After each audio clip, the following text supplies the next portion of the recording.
بسم اللہ الرحمن الرحیم ذی قوت عند ذی العرش مکین مطاع ثم امین وما صاحبكم بمجنون ولقد رآه بالأفق المبين وما هو على الغيب بضنين وما هو بقول شيطان رجيم فأين تذهبون إن هو إلا ذكر للعالمين لمن شاء منكم أن يستقيم وما تشاءون إلا أن يشاء الله رب العالمين 20 جو قوت کا مالک ہے، یعنی اللہ نے اس فرشتے کو بڑا طاقتور بنایا ہے، بڑی قوت والا ہے، صاحب عرش کے ہاں بلند مقام رکھتا ہے۔ فرشتہ بھی کوئی معمولی نہیں ہے جو وحی لے کر آتا ہے۔ صاحب عرش یعنی اللہ کے ہاں اس کا بڑا مقام ہے۔ 21 وہاں اس کی اطاعت کی جاتی ہے، یعنی وہ فرشتوں کا سردار ہے، اس کی فرشتے اطاعت کرتے اور وہ امین ہے، امانت دار ہے، یعنی جو خدا اس کو دیتا ہے بالکل ویسے ہی وہ نبی کے پاس لے کر آتا ہے۔ اور اگر جو اوپر قسمیں کھائی گئی تھی ستاروں کی، ان سے مراد ہم وہی ستارے لیں کہ جو آسمان کی خبر چرانے کے لیے جانے والے شیاطین کو ٹارگٹ کرتے ہیں اور مارتے ہیں، تو پھر ہم ان آیات کو اس کے ساتھ اٹیچ کر سکتے ہیں کہ یہ وحی کا نظام، اس میں سے نہ کچھ چرایا جا سکتا ہے، نہ شیاطین اس میں کوئی اپنی چیزیں شامل کر سکتے ہیں، اور یہ اس طریقے سے اس بزرگوار فرشتے کے ذریعے سے یہ قرآن امانت دار کے ذریعے سے نازل ہوتا ہے۔ 22 اب اس فرشتے کی تعریف کرنے کے بعد اب رسول اللہ کی تعریف، کہ ذرا دیکھو تو صحیح، یہ جو تمہیں قرآن سنا رہا ہے اسے تم اچھی طرح جانتے ہو، یہ کوئی اجنبی تو نہیں ہے کہ جو ابھی مکہ میں آیا ہے، یہ وہی ہے جس نے 40 سال تمہارے درمیان گزارے ہیں اور تم اس کی ساری زندگی پر گواہ۔ اسے کہتے ہو مجنون، جسے آج تک کہتے تھے صادق، جسے آج تک کہتے تھے امین، جس سے اپنے جھگڑوں کے فیصلے کروایا کرتے تھے اور خوش ہو جاتے تھے جب یہ تمہارا فیصلہ کرنے کے لیے آتا تھا۔ کیسے لوگ ہو؟ اسے کہتے ہو مجنون ہے، اسے کہتے ہو یہ معاذ اللہ دیوانہ ہے، اس کی عقل خراب ہو گئی ہے اور یہ دیوانوں والی باتیں کر رہا ہے۔ آیت نمبر 22 اور تمہارا رفیق، لفظ ہے صاحبکم، صاحب کہتے ہیں یہ صحبت میں رہنے سے ہے، ساتھ ساتھ رہنے سے، چونکہ مکہ ایک چھوٹا سا گاؤں تھا اور جو لوگ گاؤں کے ماحول سے واقف، انہیں پتہ ہے سب ایک دوسرے کو جانتے ہوتے ہیں، سب کو پتہ ہوتا ہے۔ جو بچے گاؤں میں پیدا ہوتے ہیں ان کا بچپن لوگوں کی آنکھوں کے سامنے گزرتا ہے، ایک ایک بات پتہ ہوتی ہے۔ شہروں میں شاید اس طرح اس کو فیل نہ کیا جا سکتا ہو، اس کا تصور نہ کیا جا سکتا ہو، لیکن مکہ تو ایک چھوٹا سا گاؤں تھا، اس زمانے کا شہر تھا، لیکن آج کے زمانے کے مطابق دیکھا جائے تو ایک چھوٹا سا گاؤں تھا۔ تو کہہ رہے تمہارا رفیق دیوانہ نہیں ہے، وہ تو تمہارا بڑا مخلص ہے، وہ تو تمہیں بہت بڑی مصیبت سے نجات دلانے کے لیے دن رات لگا ہوا ہے محنت کرنے میں اور تڑپ رہا ہے۔ اور تمہارا رفیق دیوانہ نہیں ہے، تمہارا ساتھی صاحب دیوانہ نہیں ہے۔ 23 کیوں دیوانہ نہیں ہے؟ اس نے تو سب کچھ خود دیکھا ہے، وہ جو تمہیں بتا رہا ہے، اور اس نے اس کو یعنی اس فرشتے کو، اس روح الامین کو، اس جبرائیل کو روشن افق پر دیکھا، یعنی اپنی آنکھوں سے، اور جو سورہ نجم میں گزرا کہ جو آنکھوں نے دیکھا دل نے اس کو جھٹلایا نہیں، بعض دفعہ انسان کے اندر سے آواز آتی ہے کہ آنکھوں کا دھوکہ تو نہیں ہے، نہیں، دل اور نگاہ ہم آہنگ، جو آنکھ نے دیکھا قلب نے اس کی تصدیق کی، اور اس نے اس کو یعنی فرشتے کو روشن افق پر دیکھا ہے۔ 24 اور وہ غیب میں بخیل نہیں ہے، یعنی جو غیب سے خبریں اس رسول کو مل رہی ہیں وہ تمہیں بتانے میں بخل نہیں کرتا، وہ تو تمہیں صاف صاف بتا دیتا ہے۔ عام طور پر ایک مزاج ہوتا ہے نا کہ اگر کسی کو کوئی بڑی اچھی، کوئی بڑی پروفیٹیبل، کوئی بڑی فائدے کی چیز پتہ چلے تو وہ دوسرے سے چھپاتا ہے تاکہ میں فائدہ حاصل کر لوں۔ اللہ تعالیٰ فرما رہا ہے یہ بخیل نہیں ہے، یہ تو تمہاری سورہ توبہ میں آیت آئی تھی حریص علیکم، یہ تو تمہاری نجات پر حریص ہے، اس کا تو گویا بس نہیں چلتا تمہیں کیسے صراط مستقیم پر لے آئے۔ اور وہ غیب میں بخیل نہیں ہے، یعنی جو باتیں اس نے تمہیں پہنچانی ہیں اس میں بخل نہیں کرتا۔ 25 اور یہ کسی مردود شیطان کا قول نہیں ہے، گویا کہ یہ بھی تہمت لگاتے تھے کہ یہ اس کو کسی نعوذ باللہ شیطان نے یہ باتیں سکھائی ہیں۔ اللہ تعالیٰ فرما رہا ہے یہ کسی مردود شیطان کا قول نہیں ہے جو تم اس پر الزامات لگا رہے ہو۔ اور جب یہ سب باتیں ہم نے کر دی، اس قرآن کی عظمت، اس کا آسمانوں سے زمین پر لانے والا، اور جو اب یہ رسول جس کو ہم نے تمہارے درمیان مبعوث کیا جو تمہیں سنا رہا ہے، جب یہ سب ہم نے بیان کر دیے کہ یہ سب عظیم ہے، تو تم کہاں جا رہے ہو؟ فَأَيْنَ تَذْهَبُونَ، تو کدھر منہ لگا ہوا تمہارا؟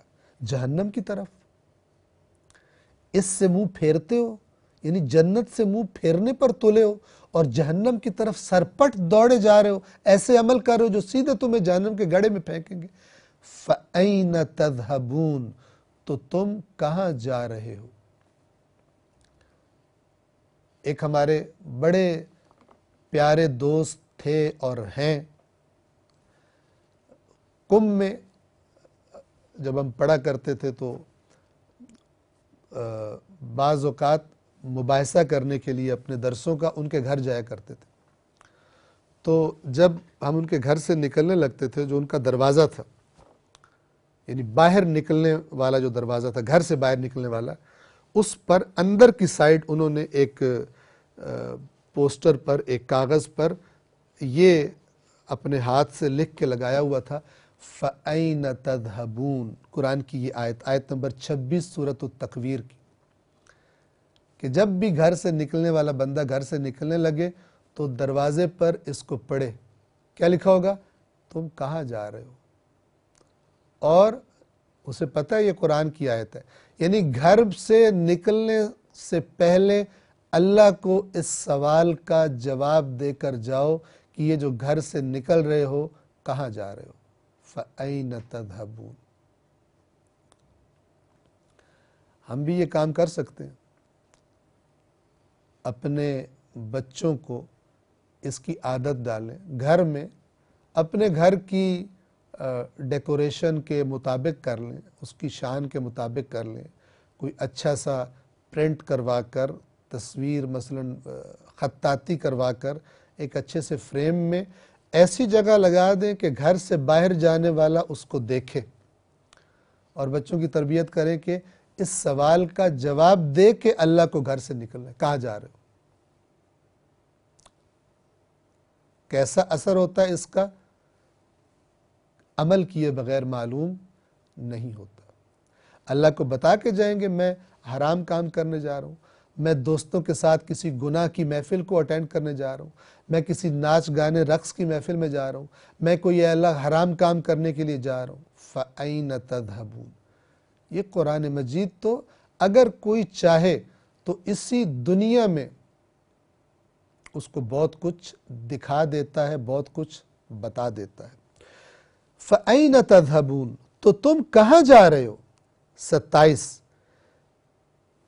یہ اور کچھ نہیں، قرآن کیا ہے؟ یہ اور کچھ نہیں سوائے اس کے کہ عالمین کے لیے نصیحت ہے۔ یہ تو ہے ہی نصیحت۔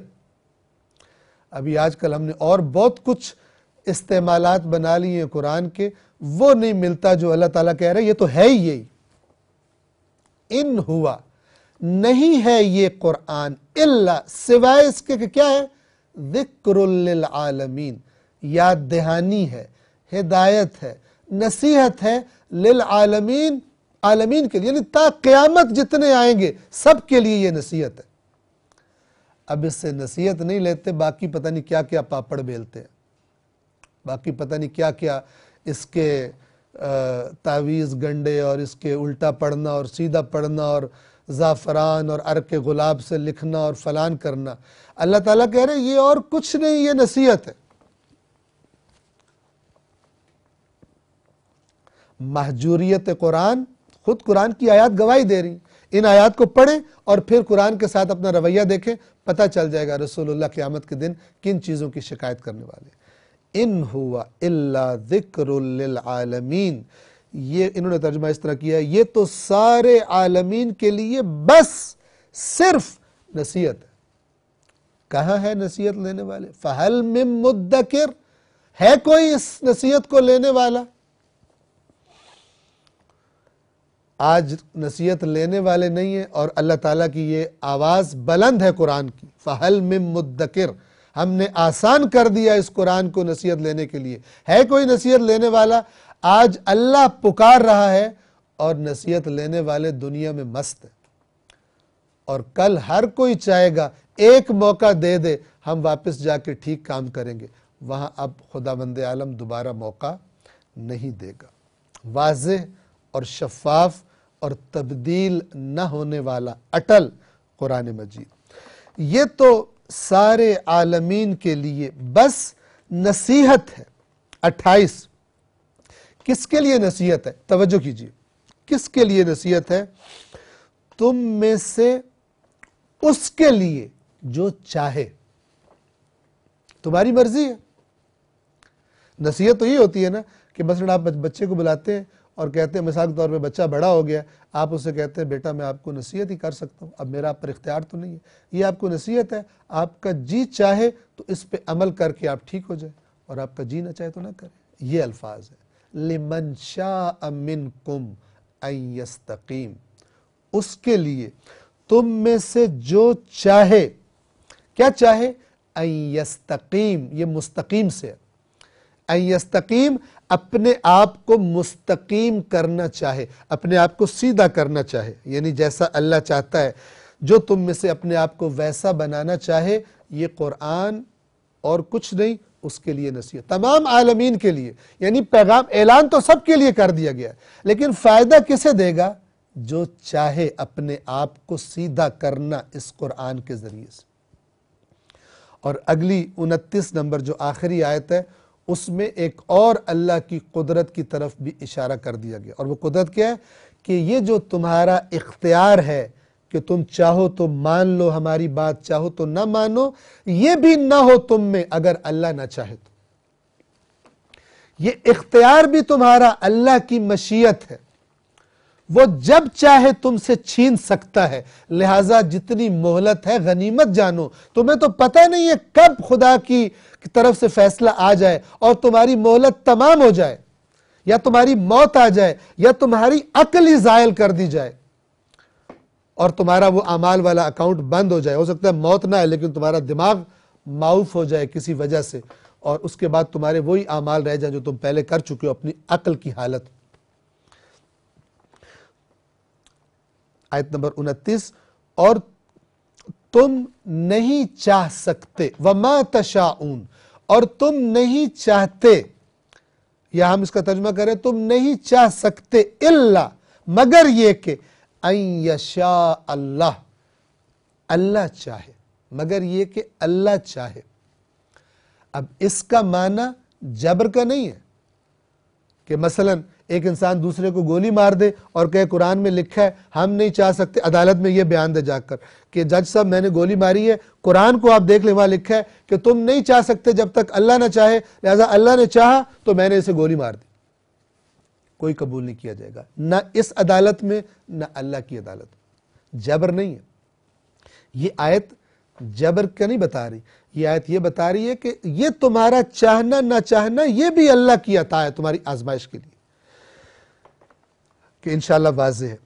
اور تم نہیں چاہ سکتے مگر یہ کہ اللہ چاہے۔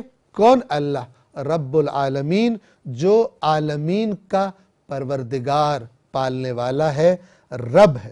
صدق اللہ العلی العظیم۔